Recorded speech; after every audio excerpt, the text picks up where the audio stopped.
C'était la grande révélation des avocats de Cédric Jubilard.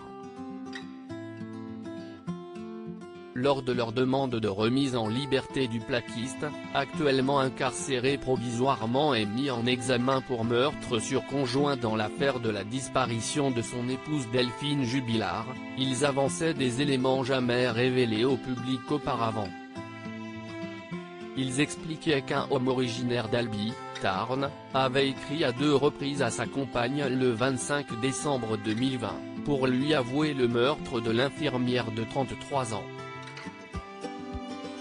Les 3 avocats pénalistes de Cédric Jubilard en avaient alors fait la lecture le jour de l'audience. « J'ai bien tué Delphine. Elle ne voulait pas quitter son mari et ses enfants. Je l'ai frappée et enterrée dans le travers et un second, j'ai tué une femme, elle travaillait de nuit. Elle n'a pas voulu quitter son mari pour moi. Je ne suis pas fier, je vais mettre des fleurs sur son corps et basta. »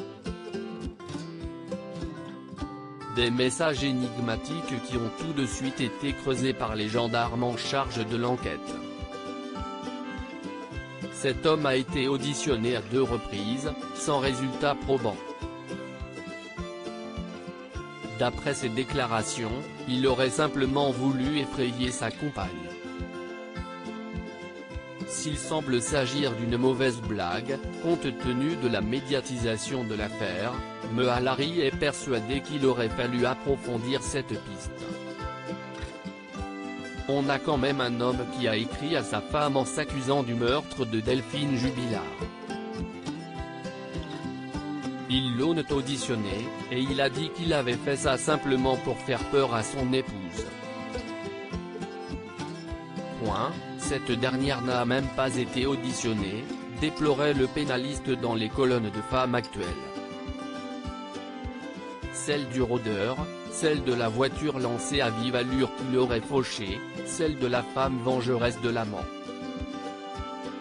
La défense fait tout pour que des pistes autres que celle de la culpabilité de Cédric Jubilard soient envisagées par la justice. Pour l'heure, le plaquiste de 33 ans reste suspecté d'avoir donné la mort à son épouse dans la nuit du 15 au 16 décembre dernier puis d'avoir fait disparaître son corps. Jusqu'à présent, il a toujours contesté son implication dans la disparition de Delphine Jubilard.